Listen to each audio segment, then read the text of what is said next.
ਵਾਹਿਗੁਰੂ ਜੀ ਕਾ ਖਾਲਸਾ ਸ੍ਰੀ ਵਾਹਿਗੁਰੂ ਜੀ ਕੀ ਫਤਿਹ। ਗੁਰੂ ਰੂਪ ਪਿਆਰੀ ਸਾਧ ਸੰਗਤ, ਸ੍ਰੀ ਗੁਰੂ ਗੋਬਿੰਦ ਸਿੰਘ ਮਹਾਰਾਜ ਜੀ ਦੀ ਕਥਾ ਵਿਚਾਰ ਲੜੀਵਾਰ ਚੱਲ ਰਹੀ ਹੈ। ਜੋ ਰਾਜਾ ਜਿਹੜੇ 22 ਧਾਰ ਦੇ ਰਾਜੇ ਸੀ ਨਾ, ਰਾਜਿਆਂ ਦੇ ਨਾਲ ਲੜਾਈ ਚੱਲ ਰਹੀ ਹੈ ਸਤਿਗੁਰ ਜੀ ਦੀ। ਬਹੁਤ ਜਿਹੜੇ ਹਿੰਦੂ ਰਾਜੇ ਸੀ ਨਾ, ਸਤਿਗੁਰ ਜੀ ਦੇ ਨਾਲ ਬਹੁਤ ਜ਼ਿਆਦਾ ਖਿਜ ਕਰਦੇ ਸੀ।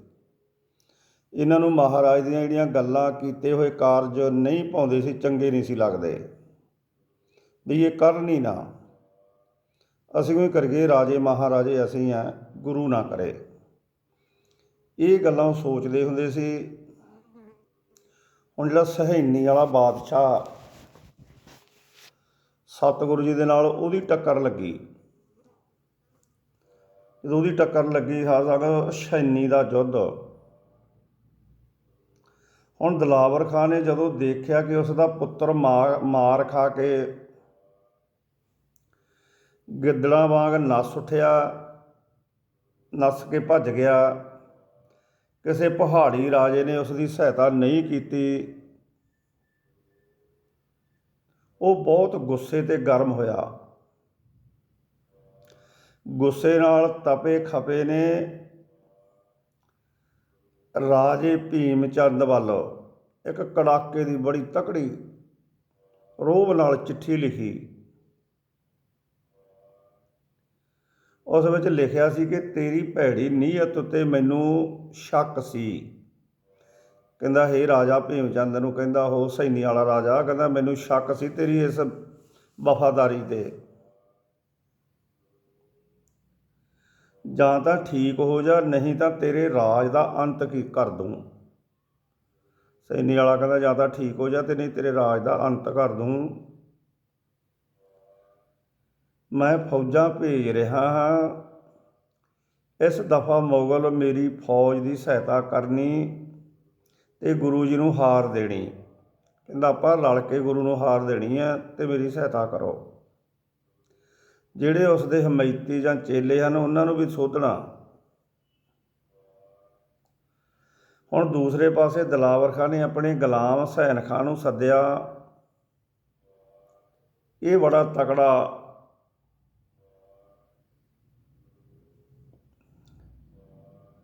ਸੂਰਮਾ ਤੇ ਆਕੜ ਖਾਂ ਸੀ। ਇਸ ਦਾ ਪ੍ਰਸਿੱਧ ਨਾਮ ਹੁਸੈਨੀ ਸੀ।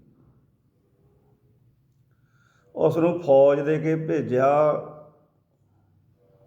ਦੁਸ਼ਟ ਭੀਮ ਚੰਦ ਨੇ ਅੱਗੋਂ ਹੀ ਇਤਲਾਹ ਦਿੱਤੀ ਹੋਈ ਸੀ। ਉਸ ਨੂੰ ਗਲੇਰ ਦਾ ਰਾਜਾ ਗੋਪਾਲ ਚੰਦ ਬੜਾ ਆਕੜ ਖਾਨ ਬਣ ਗਿਆ ਅਤੇ ਉਹਦੇ ਵੱਲ 10,000 ਰੁਪਈਆ ਮਾਮਲਾ ਰਹਿੰਦਾ। ਕਹਿੰਦਾ ਹੁਸੈਨੀ ਸਿੱਧਾ ਅਨੰਦਪੁਰ ਨੂੰ ਆਉਣ ਦੀ ਥਾਂ ਪਠਾਨਕੋਟ ਤੋਂ ਨੂਰਪੁਰ ਨੂੰ ਹੋ ਗਿਆ। ਹੁਣ ਨੂਰਪੁਰ ਦੇ ਰਾਜੇ ਨੇ ਉਸ ਦਾ ਸਾਥ ਦਿੱਤਾ ਤੇ ਉਹ ਫੌਜ ਨਾਲ ਲੈ ਕੇ ਅੱਗੇ ਵਧਣ ਨੂੰ ਤਿਆਰ ਹੋ ਪਿਆ। ਕੁਝ ਕੁ ਹੋਰ ਵੀ ਪਹਾੜੀ ਰਾਜੇ ਉਸ ਦੇ ਨਾਲ ਸਨ। 2,000 ਜਵਾਨ ਤੇ ਅਲਫ ਖਾਂ ਤੇ ਸ਼ਮਸ਼ੇਰ ਖਾਂ ਵਰਗੇ ਤਜਰਬਾਕਾਰ ਫੌਜੀ ਅਫਸਰ ਸਨ। ਉਹ ਚੜ੍ਹਾਈ ਕਰਕੇ ਕਿਵੇਂ ਅੱਗੇ ਜਾਣ ਲੱਗਾ। ਹੁਣ ਸਤਿਗੁਰੂ ਜੀ ਆਪਣੀ ਬਾਣੀ ਰਾਹੀਂ ਫਰਮਾਉਂਦੇ ਆ ਮਹਾਰਾਜ, ਕਹਿੰਦੇ ਕਰਿਓ ਜੋਰ ਸੈਨ ਹੁਸੈਨੀ ਪਿਆਨ, ਪ੍ਰਥਮ ਕੂਟ ਕੇ ਲੂਟ ਲੀਨੇ ਆਵਾਨ, ਪੁਨਰ ਡਡਵਾਲ ਕੀਏ ਜੀਤ ਜੇਰ, ਕਰੇ ਬੰਦ ਕੇ ਰਾਜ ਪਰਤਾਨ ਚੇਰ। ਹੁਣ ਪੁਨਰ ਡਡਵਾਲੀਏ ਕੇ ਜੀਤ ਹੁਸੈਨੀ ਦੇ ਜ਼ੋਰ ਕੀਤਾ। ਉਸਨੇ ਪਹਿਲਾਂ ਕਈਆਂ ਨੂੰ ਕੁੱਟਿਆ ਤੇ ਲੁੱਟਿਆ ਤੇ ਗੁਲਾਮ ਕੀਤਾ ਹੁਸੈਨੀ ਵਾਲੇ ਨੇ। ਹੁਣ ਡਡਵਾਲੀਏ ਰਾਜੇ ਨੂੰ ਵੀ ਜਿੱਤ ਲਿਆ, ਰਾਜਪੁੱਤਰਾਂ ਨੂੰ ਕੈਦੀ ਬਣਾ ਲਿਆ। ਇਸ ਤਰ੍ਹਾਂ ਉਸਨੇ ਅੰਨੀ ਪਾਈ ਤੇ ਦੂਣ ਤੇ ਕਈਆਂ ਸਥਾਨਾਂ ਨੂੰ ਜਿੱਤਿਆ, ਅੱਗੇ ਵੱਧਦਾ ਗਿਆ। ਇਸ ਤਰ੍ਹਾਂ ਕਿੰਨਾ ਚਿਰ ਬੀਤ ਗਿਆ, ਉਸਦੇ ਜ਼ੁਲਮ ਦਾ ਕਿੱਸਾ ਸਾਰੇ ਪਹਾੜ ਵਿੱਚ ਖਿਲਰ ਗਿਆ। ਉਸ ਦੇ ਧੱਕੇ ਤੇ ਫਤਿਹ ਕਰਨ ਦੀ ਨੀਅਤ ਨੂੰ ਸੁਣ ਕੇ ਸਤਿਗੁਰੂ ਜੀ ਨੇ ਆਪਣੀ ਸੈਨਾ ਨੂੰ ਤਿਆਰ ਰਹਿਣ ਦਾ ਹੁਕਮ ਦੇ ਦਿੱਤਾ। ਹਸੈਨੀ ਹਨੇਰੀ ਵਾਂਗ ਵੱਧਦਾ ਹੋਇਆ ਗਲੀਰ ਰਾਜ ਦੇ ਨੇੜੇ ਪੁੱਜ ਗਿਆ। ਇਸ ਤਰ੍ਹਾਂ ਕਿਤਨੇ ਦਿਨ ਉਸ ਨੂੰ ਅਪੱਧਰ ਕਰਦਿਆਂ ਬਤੀਤ ਹੋ ਗਏ ਤਾਂ ਉਸ ਦੀ ਨਿਗਾਹ ਗਲੇਰ ਵਾਲਿਆਂ ਵੱਲ ਹੋਈ। ਉਹਨਾਂ ਨੂੰ ਸੁਨੇਹਾ ਭੇਜਿਆ ਕਿ ਆ ਕੇ ਮਿਲੋ ਤੇ ਮਾਮਲੇ ਦੀ ਬਾਕੀ ਪੇਸ਼ੀ ਕਰੋ। ਜੇਕਰ 2 ਦਿਨ ਦੇ ਅੰਦਰ ਅੰਦਰ ਨਾ ਮਿਲੇ ਤਾਂ ਦੁੱਖਾਂ ਦਾ ਮੁਕਾਬਲਾ ਕਰਨਾ ਪਵੇਗਾ। ਇਹ ਹੁਕਮ ਸੁਣ ਕੇ ਗੋਪਾਲ ਚੰਦ ਗਲੇਰ ਰਾਮ ਸਿੰਘ ਨੂੰ ਨਾਲ ਲੈ ਕੇ ਹਸੈਨੀ ਨੂੰ ਮਿਲਣ ਵਾਸਤੇ ਆਏ। ਨਾਲੇ 4000 ਰੁਪਈਆ ਵੀ ਲਿਆਏ। ਰਾਜੇ ਨੂੰ ਦੇਖ ਕੇ ਹਸੈਨੀ ਨੂੰ ਕ੍ਰੋਧ ਚੜ੍ਹ ਗਿਆ, ਕਿਉਂਕਿ ਉਸ ਨੂੰ ਦੂਸਰਿਆਂ ਰਾਜਿਆਂ ਨੇ ਰਾਜਾ ਗਲੇਰ ਦੇ ਵਿਰੁੱਧ ਸਿੱਖਿਆ ਹੋਇਆ ਸੀ। ਉਹਨੇ ਸਿੱਧੇ ਮੂੰਹ ਨਾਲ ਗੱਲ ਨਹੀਂ ਕੀਤੀ ਸੀ, ਸਗੋਂ ਅੱਖਾਂ ਦਿਖਾਈਆਂ। ਉਸ ਦੀਆਂ ਲਾਲ ਪੀਲੀਆਂ ਅੱਖਾਂ ਦੇਖ ਕੇ ਰਾਜਾ ਗੋਪਾਲ ਚੰਦ ਸਮਝ ਗਿਆ ਕਿ ਦਾਲ ਵਿੱਚ ਜ਼ਰੂਰ ਕਾਲਾ ਹੈ। ਇਸ ਕੋਲੋਂ ਭਲਾ ਨਹੀਂ, ਆਖਰ ਉਸ ਨੂੰ ਪਤਾ ਲੱਗ ਗਿਆ ਕਿ ਗੁਪਤ ਅੱਗ ਪ੍ਰਗਟ ਹੋ ਗਈ ਹੈ। ਜਦੋਂ ਹਸੈਨੀ ਨੇ ਗਰਜ ਕੇ ਕਿਹਾ, ਰਾਜਾ ਗੋਪਾਲ ਚੰਦ, ਇਹ ਗੱਲਾਂ ਠੀਕ ਪ੍ਰਤੀਤ ਨਹੀਂ ਹੁੰਦੀਆਂ ਕਿ ਤੂੰ ਬਾਦਸ਼ਾਹ ਸਲਾਮਤ ਦੇ ਵਿਰੁੱਧ ਹੈ ਤੇ ਬਾਗੀਆਂ ਦੀ ਸਹਾਇਤਾ ਕਰ ਰਿਹਾ ਹੈ। ਬਾਦਸ਼ਾਹ ਸਲਾਮਤ ਅਤੇ ਸੂਬੇਦਾਰ ਦਿਲਾਵਰ ਖਾਂ ਪਾਸ ਤੇਰੀਆਂ ਨੇਕਾਂ ਸ਼ਿਕਾਇਤਾਂ ਪੁੱਜੀਆਂ ਹੋਈਆਂ ਹੈ। ਫਿਰ ਵੀ ਮੈਂ ਨਹੀਂ ਚਾਹੁੰਦਾ ਕਿ ਤੇਰੇ ਨਾਲ ਕਿਸੇ ਗੱਲ ਦਾ ਵਾਧਾ ਹੋਵੇ। ਚੰਗਾ ਇਹੋ ਹੈ ਕਿ 10,000 ਰੁਪਈਆ ਇੱਕਦਮ ਸਾਰੀ ਰਕਮ ਦੀ ਸੂਰਤ ਵਿੱਚ ਪੇਸ਼ ਕਰ ਦੇ।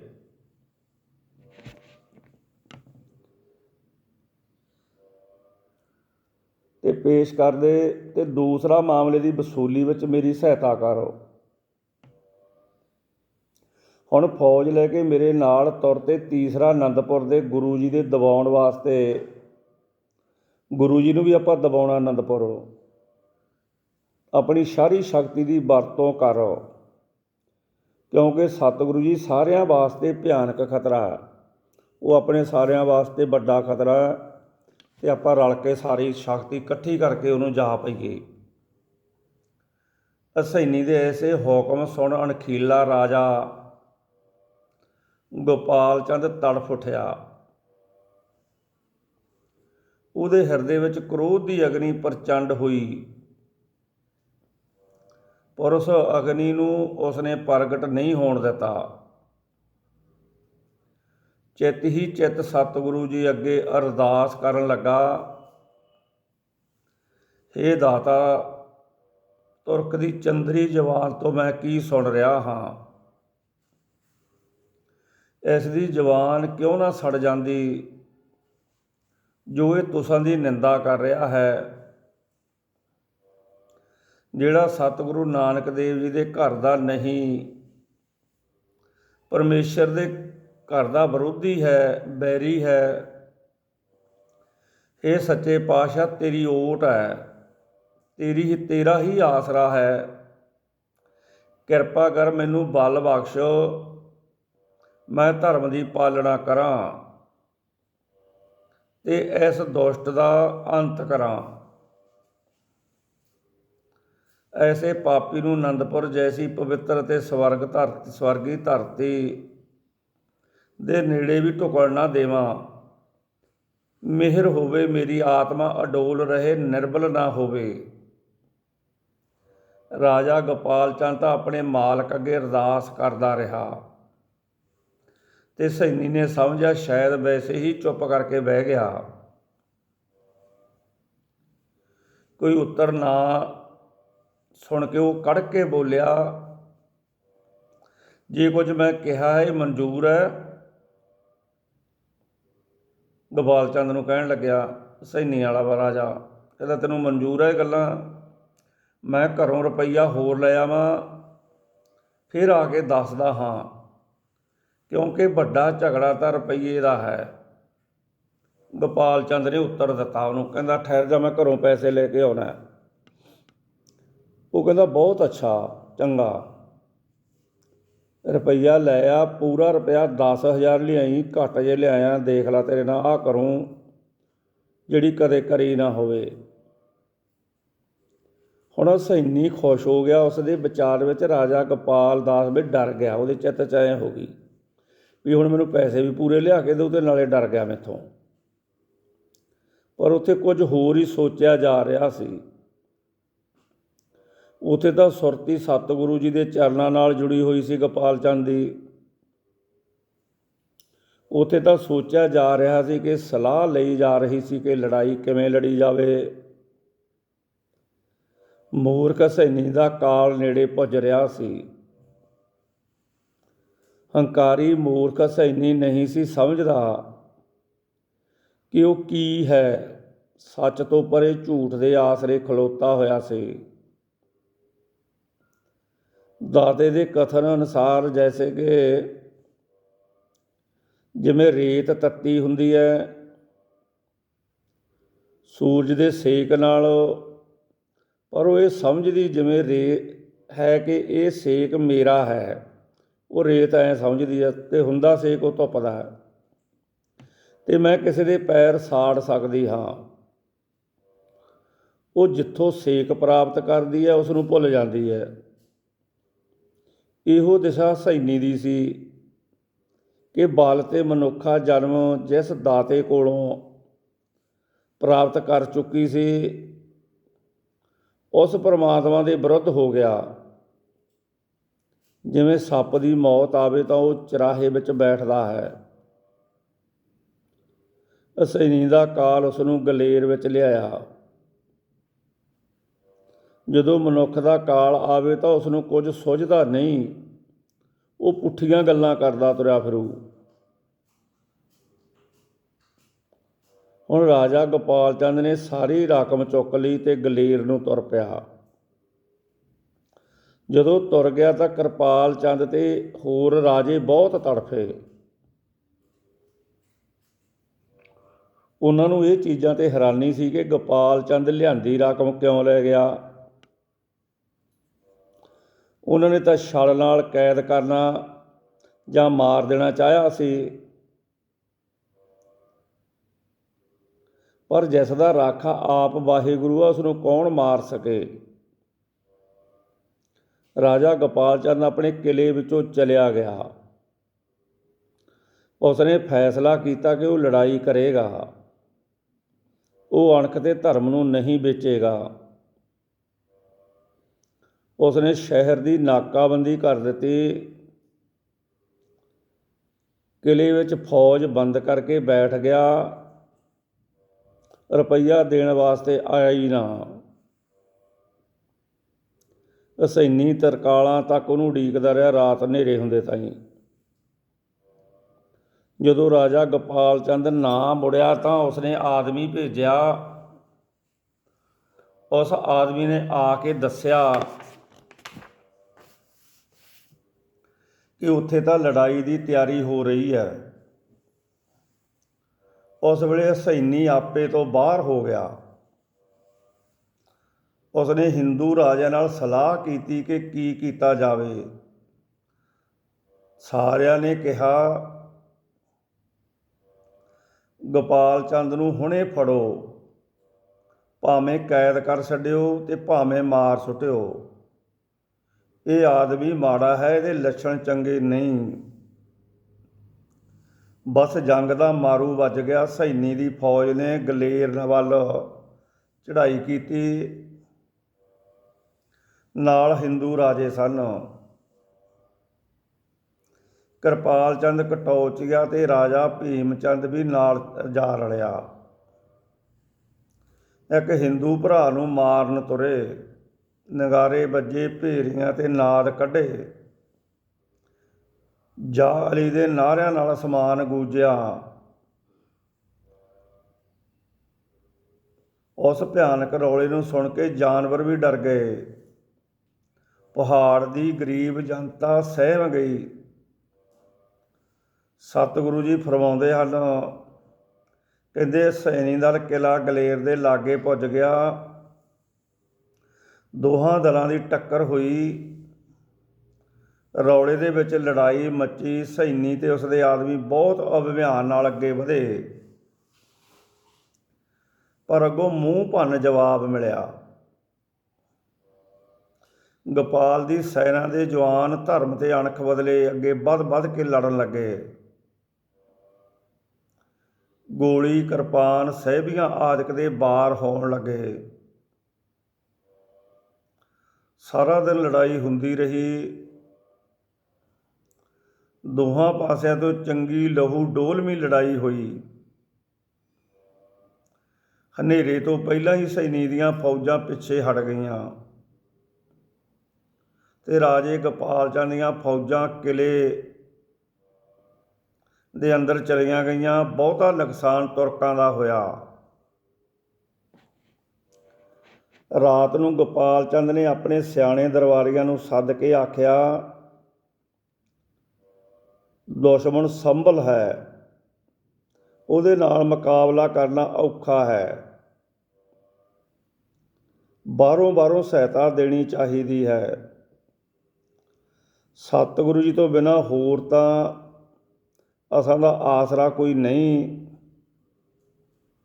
ਉਹਨਾਂ ਵੱਲ ਰਾਤੋਂ ਰਾਤ ਆਦਮੀ ਭੇਜਿਆ ਜਾਵੇ ਤੇ ਦਿਨ ਚੜ੍ਹਦੇ ਨੂੰ ਮਦਦ ਮਿਲ ਜਾਵੇ। ਮੈਨੂੰ ਪੂਰਨ ਭਰੋਸਾ ਹੈ ਸਤਿਗੁਰੂ ਜੀ ਤੇ ਜ਼ਰੂਰ ਆਪਣੀ ਸਹਾਇਤਾ ਕਰਨਗੇ। ਉਹ ਦੀਨ ਦਿਆਲ ਸਭ ਕੁਝ ਜਾਣਦੇ ਹਨ। ਹਾਥੀ ਦੀ ਤਰ੍ਹਾਂ ਸਹਾਇਤਾ ਕਰਨਗੇ।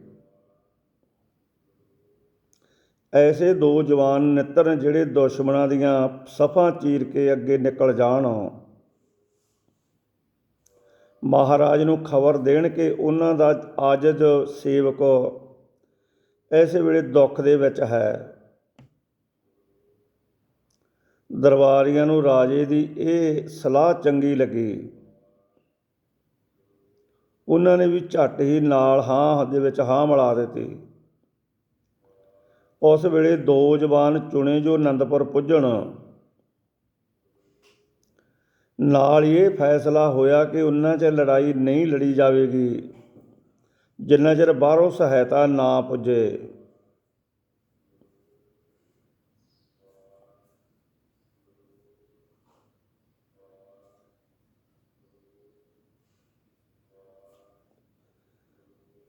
ਇਸ ਤਰ੍ਹਾਂ ਦੀਆਂ ਵਿਚਾਰਾਂ ਕਰਕੇ ਜ਼ੋਰ ਨਾਲ ਜੰਗ ਲੜਨ ਦਾ ਫੈਸਲਾ ਕੀਤਾ। ਦੋ ਸਵਾਰ ਤੋਰੇ, ਉਹ ਸਿਰ ਲੱਥ ਜਵਾਨ ਬੈਰੀ ਦੀਆਂ ਸਫਾਂ ਚੀਰਦੇ ਹੋਏ ਅੱਗੇ ਨਿਕਲ ਗਏ। ਉਹ ਕਈ ਕੋਹ ਪੰਧ ਕਰਕੇ ਅਨੰਦਪੁਰ ਜਾ ਪੁੱਜੇ। ਜਦੋਂ ਪੁੱਜੇ ਤਦੋਂ ਤੜਕੇ ਦਾ ਸਮਾਂ ਸੀ। ਸਤਿਗੁਰੂ ਜੀ ਉਸ ਵੇਲੇ ਵਾਹਿਗੁਰੂ ਸਿਮਰਨ ਕਰਨ ਵਾਸਤੇ ਉੱਠੇ ਸਨ। ਸਾਰੇ ਇਸ਼ਨਾਨ ਕਰ ਰਹੇ ਸਨ। ਉਸ ਵੇਲੇ ਜਵਾਨਾਂ ਨੇ ਹਜ਼ੂਰੀ ਸਿੱਖਾਂ ਨੂੰ ਜਾ ਕੇ ਕਿਹਾ ਕਿ ਅਸੀਂ ਗਲੇਰ ਤੋਂ ਆਏ ਹਾਂ ਤੇ ਰਾਜਾ ਗੋਪਾਲ ਚੰਦ ਨੇ ਸਾਨੂੰ ਭੇਜਿਆ। ਅਸਾਂ ਸਤਿਗੁਰੂ ਜੀ ਦੇ ਦਰਸ਼ਨ ਹੁਣੇ ਕਰਨੇ ਹਨ। ਸਤਿਗੁਰੂ ਜੀ ਦਾ ਹੁਕਮ ਸੀ ਕਿ ਜਦੋਂ ਤੇ ਜਿਸ ਵੇਲੇ ਕੋਈ ਸਿੱਖ ਉਹਨਾਂ ਨੂੰ ਮਿਲੇ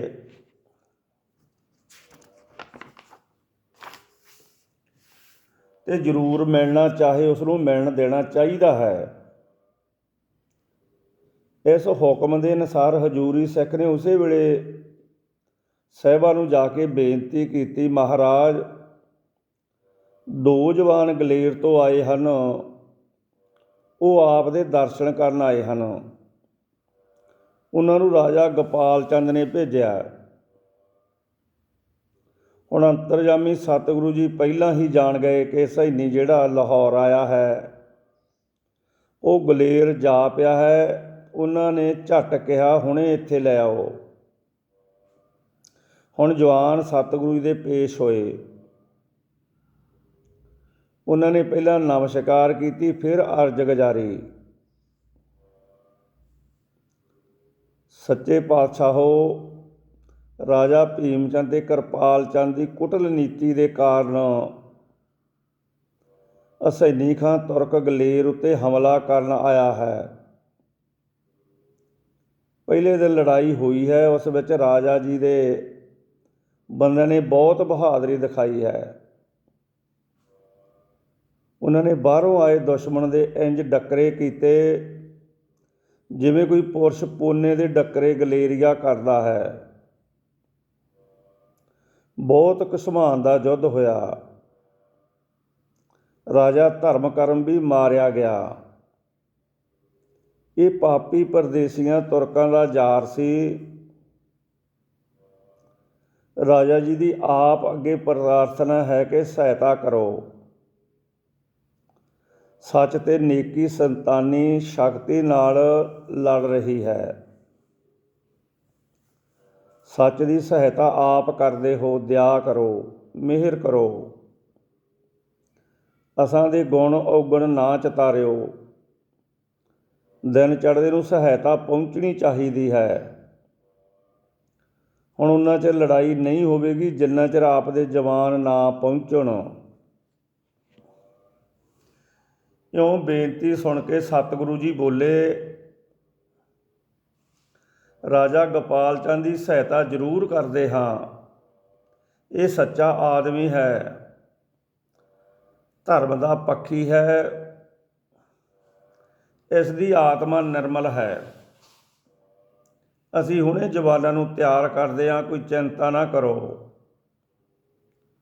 ਕਿਉਂਕਿ ਤੁਸੀਂ ਸਾਰੀ ਰਾਤ ਪੰਧ ਕਰਦੇ ਆਏ ਹੋ, ਇਸ ਕਰਕੇ ਹੋ ਸਕਦਾ ਹੈ ਆਪ ਨੂੰ ਭੁੱਖ ਤਰੇ ਹੋਵੇ। ਜਲ ਪਾਣੀ ਛਕੋ ਤੇ ਕੁਝ ਚਿਰ ਆਰਾਮ ਕਰ ਲਵੋ। ਸੱਚੇ ਪਾਤਸ਼ਾਹ, ਇੱਕ ਸੈਨਿਕ ਨੇ ਆਰਾਮ ਕਰਨ ਦੀ ਇੱਛਾ ਘੱਟ ਹੁੰਦੀ ਹੈ। ਸੈਨਿਕ ਸੇਵਕ ਹੈ ਤੇ ਇਹ ਸੇਵਾ ਕਰਦਾ ਹੈ, ਚੰਗਾ ਲੱਗਦਾ ਹੈ। ਜਵਾਨਾਂ ਦੇ ਇਹ ਸ਼ਬਦ ਸੁਣ ਕੇ ਸਤਿਗੁਰੂ ਜੀ ਬਹੁਤ ਖੁਸ਼ ਹੋਏ। ਉਹਨਾਂ ਨੇ ਉਸੇ ਵੇਲੇ ਆਨੰਦ ਚੰਦ ਜੀ ਵੱਲ ਜਥੇਦਾਰ ਭੇਜਿਆ ਤੇ ਹੁਕਮ ਹੋਇਆ ਕਿ 500 ਜਵਾਨ ਹੁਣੇ ਤਿਆਰ ਹੋ ਕੇ ਘੋੜਿਆਂ ਉੱਤੇ ਕਾਠੀਆਂ ਪਾਵੋ ਤੇ ਗਲੇਰ ਨੂੰ ਤੁਰੋ। ਰਾਜੇ ਗੋਪਾਲ ਦਾਸ ਦਾ ਸਹਾਇਤਾ ਜ਼ਰੂਰ ਕਰਨੀ ਹੈ। ਉਹ ਦੇਸ਼ ਫਤਿਹ ਕਰਨ ਵਾਸਤੇ ਨਹੀਂ ਲੜ ਰਿਹਾ, ਸਗੋਂ ਧਰਮ ਬਚਾਉਣ ਤੇ ਸਵੈ ਸਤਿਗੁਰ ਨੂੰ ਕਾਇਮ ਰੱਖਣ ਵਾਸਤੇ ਲੜ ਰਿਹਾ ਹੈ। ਐਸੇ ਬੰਦਿਆਂ ਦੀ ਜ਼ਰੂਰ ਸਹਾਇਤਾ ਹੋਣੀ ਚਾਹੀਦੀ ਹੈ। ਨਾਲ ਹੀ ਹਸੈਨੀ ਚੰਦੇਰ ਨੂੰ ਕਾਲ ਉਸ ਨੂੰ ਘਰੋਂ ਦੂਰ ਲੈ ਆਇਆ ਹੈ। ਉਸ ਦਾ ਕਾਲ ਸਿੱਖਾਂ ਦੇ ਹੱਥੋਂ ਲਿਖਿਆ ਹੋਇਆ ਹੈ। ਵਿਧਾਤਾ ਦੀਆਂ ਗੱਲਾਂ ਵਿਧਾਤਾ ਹੀ ਜਾਣੇ। ਹੁਣ ਸਤਿਗੁਰੂ ਜੀ ਦੀ ਆਗਿਆ ਦੇ ਨਾਲ ਝਟਪਟ ਸ਼ਸਤਰਧਾਰੀ 500 ਘੋੜਸਵਾਰ ਤਿਆਰ ਹੋ ਪਿਆ। ਸਤਿਗੁਰੂ ਜੀ ਮਹਿਲ ਵਿੱਚੋਂ ਬਾਹਰ ਆਏ। ਜਵਾਨਾਂ ਨੇ ਨਮਸਕਾਰ ਕੀਤੀ ਤੇ ਗਲੇਰ ਨੂੰ ਚਾਲੇ ਪਾਏ। ਗੁਰੂ ਜੀ ਇਸ ਯੁੱਧ ਵਿੱਚ ਆਪ ਨਹੀਂ ਪੁੱਜੇ। ਸ਼ਾਇਦ ਇਹ ਵੀ ਵਿਚਾਰ ਹੋਏ ਕਿ ਦੁਸ਼ਮਣ ਅਨੰਦਪੁਰ ਨਾ ਆਇਆ ਪਵੇ। ਅਨੰਦਪੁਰ ਦੀ ਰਾਖੀ ਕਰਨੀ ਬਹੁਤ ਜ਼ਰੂਰੀ ਸੀ।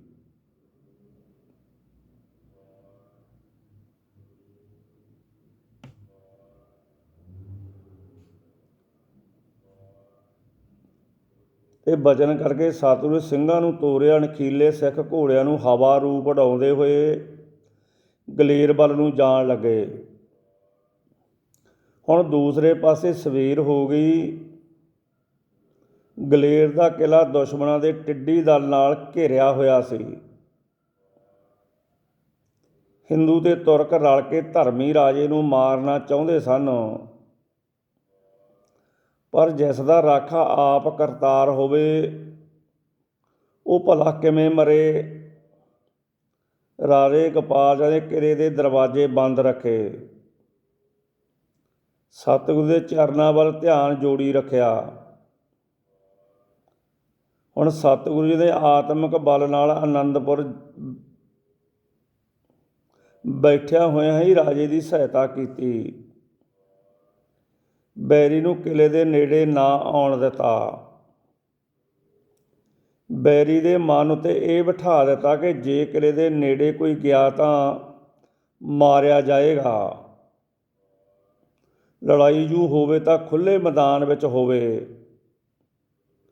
ਜਦੋਂ ਰਾਜੇ ਗੋਪਾਲ ਚੰਦ ਦੀਆਂ ਫੌਜਾਂ ਕਿਲੇ ਤੋਂ ਬਾਹਰ ਆ ਜਾਣ, ਇਸ ਤਰ੍ਹਾਂ ਸਾਰਾ ਦਿਨ ਲੜਾਈ ਨਾ ਹੋਈ। ਸਤਿਗੁਰੂ ਦੀ ਦਇਆ ਢਾਲ ਬਣ ਕੇ ਰਾਜੇ ਦੀ ਸਹਾਇਤਾ ਕਰਦੀ ਰਹੀ। ਸ਼ਾਮ ਨੂੰ ਸਿੱਖ ਗਲੇਰ ਦੇ ਨੇੜੇ ਪੁੱਜ ਗਏ। ਅੱਗੇ ਵਧਣ ਦੀ ਥਾਂ ਰਾਹ ਵਿੱਚ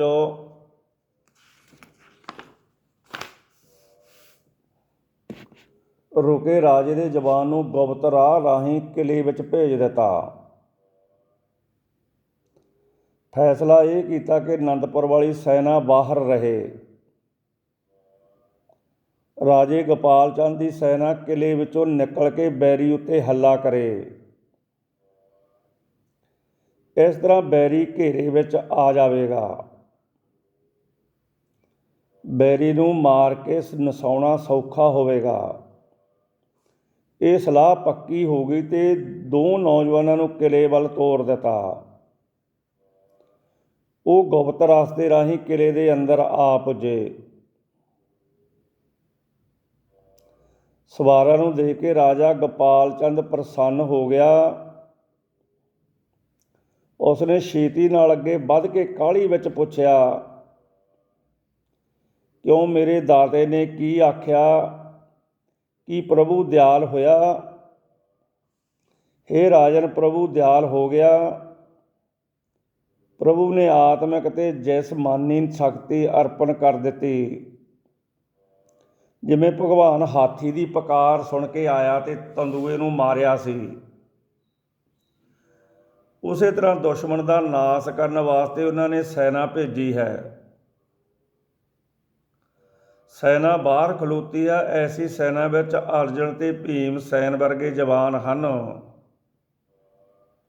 ਬਸ ਅੰਦਰੋਂ ਹਮਲਾ ਕਰ ਦਿੱਤਾ ਜਾਵੇ। ਇੱਧਰੋਂ ਅਸੀਂ ਹਮਲਾ ਕਰਾਂਗੇ, ਉੱਧਰੋਂ ਉਹ ਆਉਣਗੇ। ਬਸ ਦੁਸ਼ਮਣਾਂ ਨੂੰ ਭਾਜੜਾਂ ਪੈ ਜਾਣਗੀਆਂ। ਬੈਰੀ ਆਪੇ ਵਾਪਸ ਚਲਿਆ ਜਾਵੇਗਾ। ਬਹੁਤ ਚੰਗਾ ਹੋਇਆ। ਹੁਣ ਕਿਲੇ ਦੇ ਬੂਹੇ ਖੋਲ੍ਹੋ, ਬੈਰੀ ਤੇ ਟੁੱਟ ਕੇ ਪੈ ਜਾਵੋ। ਇਹ ਆ ਕੇ ਰਾਜਾ ਸੈਨਾਪਤੀ ਦੇ ਕੋਲ ਗਿਆ।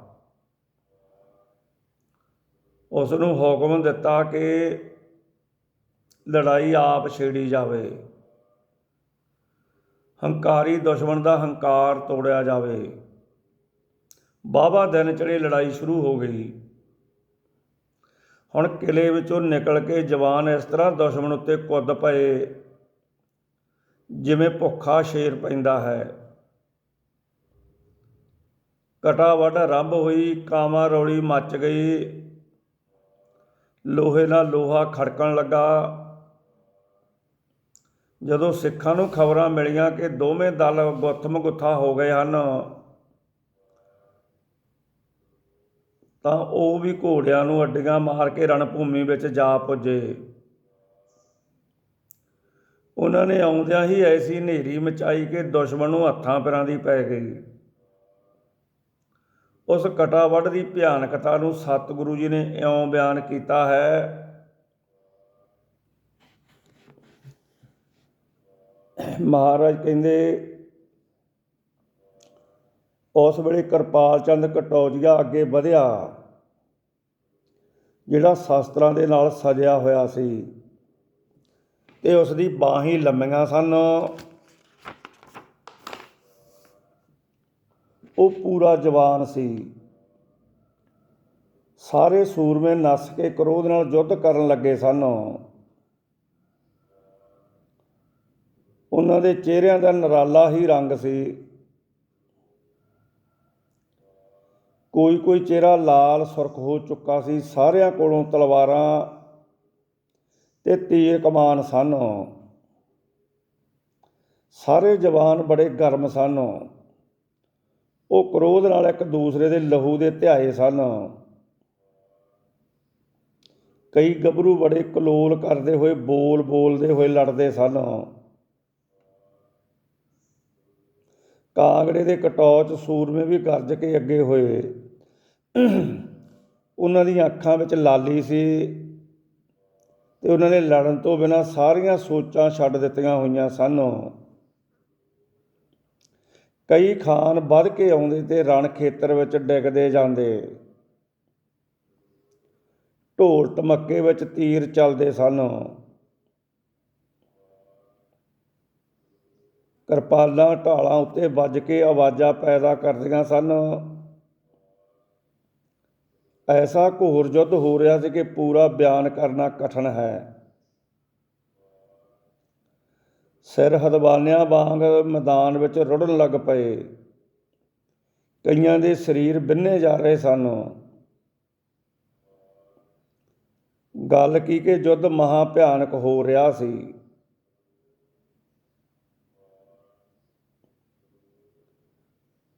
ਇਸ ਤਰ੍ਹਾਂ ਸਾਧ ਸੰਗਤ ਤੋਂ ਬਹੁਤ ਜ਼ੋਰ ਦਾ ਭਿਆਨਕ ਯੁੱਧ ਹੋਇਆ।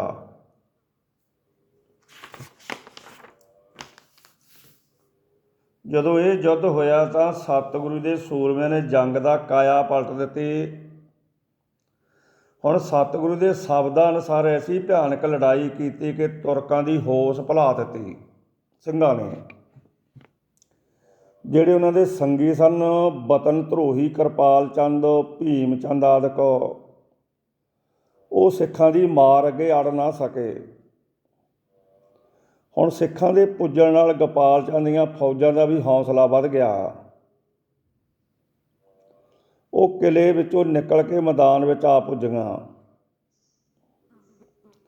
ਧਰਮ ਤੇ ਅਣਖ ਦੀ ਖਾਤਰ ਲੜਾਈ ਵਿੱਚ ਧਰਮੀ ਪੁਰਸ਼ ਜਿੱਤਣ ਲੱਗੇ ਤੇ ਕਪਟੀ ਮਨਾਂ ਨੂੰ ਹਾਰ ਹੋਣ ਲੱਗੀ। ਹੁਣ ਸਤਿਗੁਰੂ ਜੀ ਭਾਵੇਂ ਆਪ ਯੁੱਧ ਵਿੱਚ ਨਹੀਂ ਸਨ, ਫਿਰ ਵੀ ਉਹਨਾਂ ਦੀ ਆਤਮਿਕ ਸ਼ਕਤੀ ਸਿੱਖਾਂ ਦੇ ਨਾਲ ਸੀ। ਤੁਰਕ ਹਸੈਨੀ ਨੂੰ ਆਪਣੀ ਸ਼ਕਤੀ, ਅਕਲ ਤੇ ਕੁਲ ਨੀਤੀ ਦਾ ਮਾਣ ਸੀ, ਪਰ ਉਸ ਦਾ ਮਾਣ ਇਸ ਤਰ੍ਹਾਂ ਟੁੱਟ ਗਿਆ ਜਿਵੇਂ ਬੇਰੀ ਦੀ ਕੱਚੀ ਲੰਗਰ ਇਆਲੀ ਦੇ ਹੱਥ ਵਿੱਚ ਲਾਉਣ ਨਾਲ ਟੁੱਟ ਜਾਂਦੀ ਹੈ। ਉਹ ਬੜੇ ਜੋਸ਼ ਨਾਲ ਆ ਕੇ ਲੜਨ ਲੱਗਾ,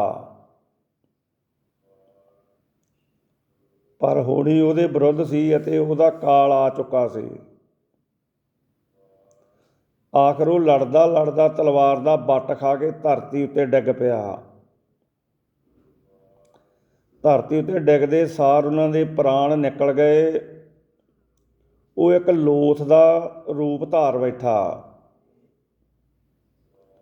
ਉਸ ਦੇ ਮਰਨ ਦੀ ਢਿੱਲ ਸੀ ਕਿ ਤੁਰਕਾਂ ਦੇ ਮਾਪੇ ਮਰ ਗਏ। ਉਹਨਾਂ ਦੀਆਂ ਬਾਹੀਂ ਫੁੱਲ ਗਈਆਂ। ਉਹ ਲੜਨ ਦੇ ਯੋਗ ਨਾ ਰਹਿ ਗਏ। ਉਹ ਤਾਂ ਚਾਰ ਸਪੇਰੇ ਦੇਖਣ ਲੱਗੇ ਕਿ ਕਿੱਧਰੋਂ ਦੀ ਨੱਸੀਏ, ਪਰ ਹਿੰਦੂ ਰਾਜਿਆਂ ਦੇ ਕਿਰਪਾਲ ਚੰਦ ਕਟੌਚਕੇ ਤੇ ਰਾਜਾ ਭੀਮ ਚੰਦ ਨੇ ਮੈਦਾਨ ਜੰਗ ਸੰਭਾਲਣ ਦਾ ਯਤਨ ਕੀਤਾ। ਉਹਨਾਂ ਨੇ ਨੱਸ ਰਹੇ ਤੁਰਕਾਂ ਤੇ ਹਿੰਦੂ ਸੈਨਿਕਾਂ ਨੂੰ ਰੋਕਣ ਦਾ ਯਤਨ ਬਹੁਤ ਕੀਤਾ। ਹੋਣੀ ਨੇ ਹੋਰ ਖੇਲ ਵਰਤਾਇਆ। ਦੁਸ਼ਟ ਆਤਮਾ ਕਿਰਪਾਲ ਚੰਦ ਵੀ ਮਾਰਿਆ ਗਿਆ। ਉਸ ਦੇ ਮਰਨ ਨਾਲ ਭੀਮ ਚੰਦ ਮੈਦਾਨ ਵਿੱਚੋਂ ਨੱਸ ਉੱਠਿਆ।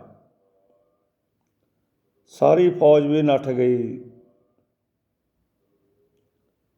ਗੋਪਾਲ ਚੰਦ ਤੇ ਰਾਜੇ ਰਾਮ ਸਿੰਘ ਦੀ ਫਤਿਹ ਹੋਈ। ਦੋਹਾਂ ਨੇ ਨੱਠੇ ਜਾਂਦੇ ਦੁਸ਼ਮਣਾਂ ਦਾ ਪਿੱਛਾ ਵੀ ਕੀਤਾ ਤੇ ਉਹਨਾਂ ਨੂੰ ਆਪਣੇ ਰਾਜ ਦੀ ਹੱਦ ਵਿੱਚੋਂ ਕੱਢਿਆ।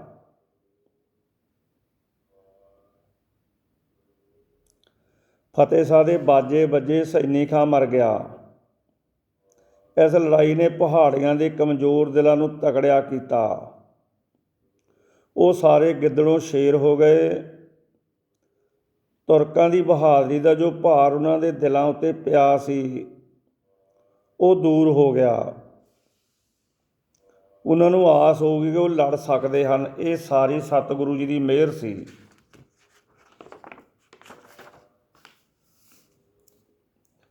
ਹੁਣ ਰਾਜਾ ਗੋਪਾਲ ਚੰਦ ਤੇ ਰਾਮ ਸਿੰਘ ਨੇ ਗਲੇਰ ਦੇ ਕਿਲ੍ਹੇ ਵਿੱਚ ਫਤਿਹ ਦਾ ਦਰਬਾਰ ਕੀਤਾ।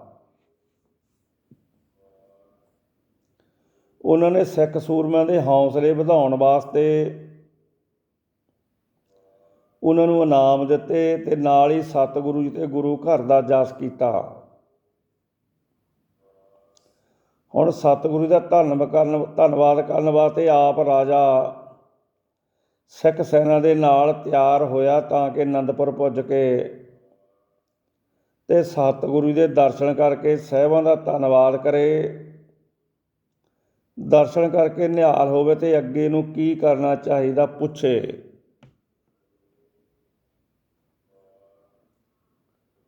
ਹੁਣ ਸਾਧ ਸੰਗਤ ਸ਼ਾਹਜ਼ਾਦਾ ਮੁਜ਼ੱਫਰ ਦਾ ਪੰਜਾਬ ਆਉਣਾ। ਹੁਣ ਗਲੇਰ ਦੀ ਲੜਾਈ ਦੇ ਦੋ ਅਸਰ ਹੋਏ। ਇੱਕ ਅਸਰ ਇਹ ਹੋਇਆ ਕਿ ਪੰਜਾਬ ਦੇ ਪਹਾੜਾਂ ਤੇ ਜੰਗੀਰਦਾਰਾਂ ਪਾਸੋਂ ਮਾਮਲਾ ਵਸੂਲ ਕਰਨ ਦੀ ਹਿੰਮਤ ਸੂਬੇਦਾਰ ਲਾਹੌਰ ਤੇ ਰਾਜਾ ਜੰਮੂ ਵਿੱਚ ਨਾ ਰਹੀ। ਉਹ ਹਿੰਦੂ ਸ਼ਕਤੀ ਕੋਲੋਂ ਭੈ ਖਾਣ ਲੱਗੇ। ਲਾਹੌਰ ਤੇ ਜੰਮੂ ਵਿੱਚ ਨਾ ਰਹੀ। ਉਹ ਹਿੰਦੂ ਸ਼ਕਤੀ ਕੋਲੋਂ ਭੈ ਖਾਣ ਲੱਗੇ। ਉਹਨਾਂ ਨੂੰ ਭਰੋਸਾ ਹੋ ਗਿਆ ਕਿ ਸਤਿਗੁਰੂ ਜੀ ਹਰ ਉਸ ਪੁਰਖ ਦੀ ਸਹਾਇਤਾ ਕਰਦੇ ਹਨ ਜਿਹੜਾ ਉਹਨਾਂ ਦੀ ਸ਼ਰਨ ਵਿੱਚ ਜਾ ਪੈਂਦਾ ਹੈ। ਮੁਗਲਾਂ, ਤੁਰਕਾਂ ਤੇ ਹਿੰਦੂਆਂ ਵਿੱਚ ਮਹਾਨ ਦੁਸ਼ਮਣੀ ਸੀ, ਕਿਉਂਕਿ ਮੁਗਲ ਸਰਕਾਰ ਦੇ ਸਾਰੇ ਚੱਠੇ ਬੱਠੇ ਇਸਲਾਮ ਦੇ ਵਾਧੇ ਦੀ ਧੁਨ ਨਾਲ ਪਾਗਲ ਸਨ। ਉਹ ਅੱਗਾ ਪਿੱਛਾ ਨਹੀਂ ਦੇ ਕੇ ਹਿੰਦੂਆਂ ਨੂੰ ਮੁਸਲਮਾਨ ਬਣਾਉਣਾ, ਹਿੰਦੂ ਮੰਦਰਾਂ ਨੂੰ ਢਾਹ ਢੇਰੀ ਕਰਨ ਦਾ ਕੀ ਨਤੀਜਾ ਨਿਕਲੇਗਾ। ਭਾਵੇਂ ਸਤਿਗੁਰੂ ਜੀ ਦੇਵੀ ਦੇਵਤਿਆਂ ਦੇ ਪੁਜਾਰੀ ਨਹੀਂ ਹਨ, ਫਿਰ ਵੀ ਹਿੰਦੂ ਮਜ਼ਲੂਮਾਂ ਦੀ ਸਹਾਇਤਾ ਕਰਦੇ ਹਨ। ਉਹ ਹਿੰਦੂ ਕੌਮ ਨਾਲ ਪਿਆਰ ਕਰਦੇ ਹਨ। ਉਹ ਦੁਖੀਆਂ ਦੇ ਦੁੱਖ ਦੂਰ ਕਰਨ ਵਾਸਤੇ ਸੰਸਾਰ ਵਿੱਚ ਆਏ ਹੈ। ਦੂਸਰਾ ਅਸਰ ਇਹ ਹੋਇਆ ਕਿ ਸਤਿਗੁਰੂ ਜੀ ਦੀ ਮਹਿਮਾ ਦੂਰ ਦੂਰ ਤੱਕ ਵਧੇਰੇ ਖਿੱਲਰ ਗਈ। ਸਤਿਗੁਰੂ ਜੀ ਦੀ ਤੀਸਰੀ ਜਿੱਤ ਦੀ ਲੜਾਈ ਸੀ। ਸਿੱਖ ਸੰਗਤਾਂ ਸਤਿਗੁਰੂ ਜੀ ਦੇ ਦਰਸ਼ਨ ਕਰਨ ਆਉਣ ਲੱਗੀਆਂ ਤੇ ਨਾਲ ਹੀ ਉਹ ਹਿੰਦੂ ਨੌਜਵਾਨ ਜੋ ਅਣਖੀਲੇ ਸਨ, ਜੋ ਮੁਗਲ ਸਰਕਾਰ ਦੀਆਂ ਵਧੀਕੀਆਂ ਤੋਂ ਤੰਗ ਸਨ, ਉਹ ਸਤਿਗੁਰੂ ਦੀ ਸੈਨਾ ਵਿੱਚ ਭਰਤੀ ਹੋਣ ਲੱਗੇ। ਉਹਨਾਂ ਨੇ ਧਰਮ ਰੱਖਿਆ ਤੇ ਦੇਸ਼ ਨੂੰ ਸੁਤੰਤਰ ਕਰਾਉਣ ਵਾਸਤੇ ਜਾਨਾਂ ਕੁਰਬਾਨ ਕਰਨ ਦੇਣ ਦਾ ਫੈਸਲਾ ਕੀਤਾ। ਅਨੰਦਪੁਰ ਦੀ ਰੌਣਕ ਵਿੱਚ ਵਾਧਾ ਹੋ ਗਿਆ ਅਤੇ ਕਿਲ੍ਹਿਆਂ ਦੀ ਸਾਰੀ ਜ਼ੋਰਾਂ 'ਤੇ ਹੋ ਗਈ। ਵਿਸ਼ੇਸ਼ ਕਰਕੇ ਕਿਲ੍ਹੇ ਆਨੰਦਗੜ੍ਹ ਦੀ ਪਕਿਆਈ ਹੋਣ ਲੱਗੀ। ਇਹ ਕਿਲ੍ਹਾ ਪੰਜਾਬ ਦੇ ਨਾਮੀ ਕਿਲ੍ਹਿਆਂ ਵਰਗਾ ਤਿਆਰ ਹੋਣ ਲੱਗਿਆ। ਹੁਸੈਨੀ ਦੀ ਮੌਤ ਤੇ ਗਲੇਰ ਦੀ ਲੜਾਈ ਹਾਰਨ ਦੀ ਖਬਰ ਦਿੱਲੀ ਪੁੱਜੀ। ਔਰੰਗਜ਼ੇਬ ਨੇ ਜਦੋਂ ਖਬਰ ਸੁਣੀ ਤਾਂ ਉਸ ਵੇਲੇ ਆਪਣੇ ਵੱਡੇ ਪੁੱਤਰ ਸ਼ਾਹਜ਼ਾਦਾ ਮੁਅੱਜ਼ਮ ਬਹਾਦਰ ਸ਼ਾਹ ਨੂੰ ਪੰਜਾਬ ਵੱਲ ਤੋਰਿਆ ਤਾਂ ਕਿ ਉਹ ਆਕੀ ਹੋਏ ਹਿੰਦੂ ਰਾਜਿਆਂ ਨੂੰ ਸੋਧੇ ਤੇ ਮਾਮਲੇ ਦੀ ਬਾਕੀ ਵਸੂਲ ਕਰੇ। ਉਹ ਭਾਰੀ ਫੌਜੀ ਦਸਤਾ ਲੈ ਕੇ ਪੰਜਾਬ ਨੂੰ ਆਇਆ। ਹੁਣ ਸ਼ਾਹਜ਼ਾਦਾ ਮੁਅੱਜ਼ਮ ਦੇ ਨਾਲ ਇੱਕ ਉਸ ਦਾ ਸਲਾਹਕਾਰ ਹਿੰਦੂ ਭਾਈ ਨੰਦ ਲਾਲ ਸੀ। ਇਹ ਫਾਰਸੀ ਤੇ ਅਰਬੀ ਦਾ ਵਿਦਵਾਨ ਸੀ। ਫਾਰਸੀ ਵਿੱਚ ਸ਼ਾਨਦਾਰ ਉੱਚੇ ਭਾਵਾਂ ਵਾਲੀ ਕਵਿਤਾ ਉਚਾਰਿਆ ਕਰਦਾ ਸੀ। ਉਸ ਦੇ ਨਾਲ ਹੋਣ ਦਾ ਇਹ ਲਾਭ ਸੀ ਕਿ ਸ਼ਾਹਜ਼ਾਦਾ ਫਕੀਰਾਂ ਤੇ ਸਾਧੂ ਸੰਤਾਂ ਨਾਲ ਕਿਸੇ ਤਰ੍ਹਾਂ ਦਾ ਧੱਕਾ ਨਹੀਂ ਸੀ ਕਰਦਾ। ਸ਼ਾਹਜ਼ਾਦੇ ਦਾ ਆਉਣਾ ਜਦੋਂ ਪੰਜਾਬ ਦੇ ਹਾਕਮਾਂ, ਸਰਦਾਰਾਂ ਅਤੇ ਰਾਜਿਆਂ ਨੇ ਸੁਣਿਆ ਤਾਂ ਘਬਰਾ ਗਏ। ਕੋਈ ਉਸ ਦਾ ਸਵਾਗਤ ਕਰਨ ਵਾਸਤੇ ਉਤਾਵਲਾ ਹੋਇਆ ਅਤੇ ਕਿਸੇ ਨੇ ਕਿਸੇ ਦੀਆਂ ਸ਼ਿਕਾਇਤਾਂ ਕਰਕੇ ਬਹਾਦਰੀ ਖੱਟਣੀ ਚਾਹੀ। ਕਿਸੇ ਨੂੰ ਮਾਮਲਾ ਦੇਣ ਜਾਂ ਲੜਨ ਦੀ ਚਿੰਤਾ ਹੋਈ। ਗੱਲ ਕੀ, ਹਰ ਕੋਈ ਆਪੋ ਆਪਣੀ ਕਮਜ਼ੋਰੀ ਦਾ ਗੁਲਾਮ ਹੋ ਕੇ ਹਰਕਤ ਵਿੱਚ ਆਇਆ। ਹੁਣ ਸਤਿਗੁਰੂ ਜੀ ਨੇ ਵਿਚਾਰ ਕੀਤਾ ਕਿ ਦੁਸ਼ਮਣ ਸ਼ਕਤੀਆਂ ਦਾ ਵਿਸ਼ਾਹ ਨਹੀਂ ਕਰਨਾ ਚਾਹੀਦਾ। ਕੀ ਪਤਾ ਮੁਅੱਜ਼ਮ ਅਨੰਦਪੁਰ 'ਤੇ ਨਾ ਚੜ੍ਹਾਈ ਕਰ ਦੇਵੇ। ਇਸ ਕਰਕੇ ਅਨੰਦਪੁਰ ਦੀ ਰਾਖੀ ਕਰਨ ਦਾ ਪੂਰਾ ਬੰਦੋਬਸਤ ਕਰਨਾ ਆਰੰਭ ਦਿੱਤਾ। ਜਿਹੜੇ ਸਿੱਖ ਬਾਹਰ ਗਏ ਸਨ ਉਹਨਾਂ ਨੂੰ ਵੀ ਵਾਪਸ ਅਨੰਦਪੁਰ ਬੁਲਾ ਲਿਆ। ਪਰ ਸ਼ਾਹਜ਼ਾਦਾ ਮੁਅੱਜ਼ਮ ਅਨੰਦਪੁਰ ਵੱਲ ਨਾ ਆਇਆ। ਉਹ ਦੂਰ ਹੀ ਰਿਹਾ। ਉਸਨੇ ਸਗੋਂ ਆਪਣਾ ਦੀਵਾਨ ਆਨੰਦ ਲਾਲ ਸਤਿਗੁਰੂ ਜੀ ਦੇ ਵੱਲ ਭੇਜਿਆ। ਸਿਆਣੇ ਦੀਵਾਨ ਨੇ ਹੀ ਸ਼ਾਹਜ਼ਾਦੇ ਨੂੰ ਗੁਰੂ ਘਰ ਦਾ ਇਤਿਹਾਸ ਸੁਣਾ ਕੇ ਦਰਸ਼ਨ ਕਰਨ ਵਾਸਤੇ ਪ੍ਰੇਰਿਆ। ਨਾਲ ਹੀ ਦੱਸਿਆ ਕਿ ਸਤਿਗੁਰੂ ਨਾਨਕ ਦੇਵ ਜੀ ਦੀ ਗੁਰਗੱਦੀ ਅਮਨ ਤੇ ਜਨਤਕ ਭਲਾਈ ਵਾਲੀ ਹੈ। ਇਸ ਗੱਦੀ ਨਾਲ ਬੈਰ ਕਰਨਾ ਚੰਗਾ ਨਹੀਂ। ਦੀਵਾਨ ਆਨੰਦ ਲਾਲ ਨੂੰ ਉਸਨੇ ਬਹੁਤ ਸਾਰੀ ਮਾਇਆ ਦੇ ਕੇ ਭੇਜਿਆ ਤੇ ਚੜ੍ਹਾਵੇ ਦੇ ਰੂਪ ਵਿੱਚ ਸੀ। ਆਨੰਦ ਲਾਲ ਨੇ ਸਤਿਗੁਰੂ ਦੇ ਦਰਸ਼ਨ ਕੀਤੇ, ਆਪ ਵੀ ਨਿਹਾਲ ਹੋ ਗਿਆ। ਸਤਿਗੁਰੂ ਜੀ ਦੀ ਉੱਚੀ ਤੇ ਸੁੱਚੀ ਸ਼ਖਸੀਅਤ ਉਸਦੇ ਮਨ ਉੱਤੇ ਬਹੁਤ ਪ੍ਰਭਾਵ ਪਾਇਆ। ਉਸਨੇ ਹੱਥ ਜੋੜ ਕੇ ਬੇਨਤੀ ਕੀਤੀ, ਨਾਮਦਾਨ ਤੇ ਕਲਿਆਣ ਦਾ ਉਪਦੇਸ਼ ਮੰਗਿਆ। ਇੱਕ ਦਿਨ ਉਹ ਸਤਿਗੁਰੂ ਜੀ ਦੀ ਹਜ਼ੂਰੀ ਵਿੱਚ ਰਿਹਾ। ਸ਼ਾਹਜ਼ਾਦੇ ਮੁਅੱਜ਼ਮ ਦਾ ਅਨੰਦਪੁਰ 'ਤੇ ਹੱਲਾ ਨਾ ਕਰਨ ਪਹਾੜੀ ਰਾਜੇ ਭੀਮ ਚੰਦ ਨੂੰ ਚੁਭਿਆ। ਪਰ ਉਸ ਵੇਲੇ ਤਾਂ ਰੋ ਉੱਠਿਆ ਜਦੋਂ ਸਾਹਿਬਜ਼ਾਦੇ ਮੁਅੱਜ਼ਮ ਨੇ ਉਸ ਨੂੰ ਝਾੜਾਂ ਪਾਈਆਂ ਤੇ ਪਿਛਲੇ ਮਾਮਲੇ ਦੀ ਵਸੂਲੀ ਕੀਤੀ। ਪਹਾੜੀ ਰਾਜਿਆਂ ਕੋਲੋਂ ਮਾਮਲਾ ਲੈ ਕੇ ਵਾਪਸ ਦਿੱਲੀ ਚਲਿਆ ਗਿਆ ਬਹਾਦਰ ਸ਼ਾਹ। ਇਹ ਸੀ ਸਾਧ ਸੰਗਤ ਅੱਜ ਦੀ ਕਥਾ ਵਿਚਾਰ ਸ੍ਰੀ ਗੁਰੂ ਗੋਬਿੰਦ ਸਿੰਘ ਮਹਾਰਾਜ ਜੀ ਦੀ ਜੋ ਲੜੀਵਾਰ ਚੱਲ ਰਹੀ ਹੈ। ਇਹ ਕਥਾ ਵਿਚਾਰ ਨੂੰ ਸਾਧ ਸੰਗਤ ਰੋਜ਼ ਸੁਣਨਾ। ਜਦੋਂ ਤੁਸੀਂ ਰੋਜ਼ ਸੁਣੋਗੇ ਤੁਹਾਡੇ ਚੰਗੇ ਭਾਗ ਜਾਗਣਗੇ। ਤੁਹਾਡੇ ਵਿੱਚੋਂ ਪਾਪ ਅਡੰਤ ਡਾਰੀ ਮਾਰਨਗੇ ਤੇ ਅੱਗੇ ਨੂੰ ਦਿਨ ਦੁੱਗਣੀ ਰਾਤ ਚੌਗਣੀ ਤਰੱਕੀ ਕਰੋਗੇ। ਇਹ ਜ਼ਰੂਰ ਕਥਾ ਗੁਰੂ ਜੀ ਦੀ ਸੁਣਿਆ ਕਰੋ ਸਾਧ ਸੰਗਤ। ਇਹੋ ਜਿਹੀਆਂ ਕਥਾ ਮਿਲਣੀਆਂ ਬਹੁਤ ਔਖੀਆਂ। ਹੋਰ ਗੱਲਾਂ ਤਾਂ ਆਪਾਂ WhatsApp 'ਤੇ ਬਹੁਤ ਕਰੀ ਜਾਂਦੇ ਹਾਂ, ਪਰ ਸਤਿਗੁਰੂ ਦਾ ਇਤਿਹਾਸ ਜ਼ਰੂਰ ਸੁਣਾਇਆ ਜਾਵੇ। ਇਹ ਸੁਣਿਓ। ਕੱਲ੍ਹ ਨੂੰ ਅੱਗੇ ਤੋਂ ਕਰਾਂਗੇ। ਵਾਹਿਗੁਰੂ ਜੀ ਕਾ ਖਾਲਸਾ, ਸ੍ਰੀ ਵਾਹਿਗੁਰੂ ਜੀ ਕੀ ਫਤਿਹ।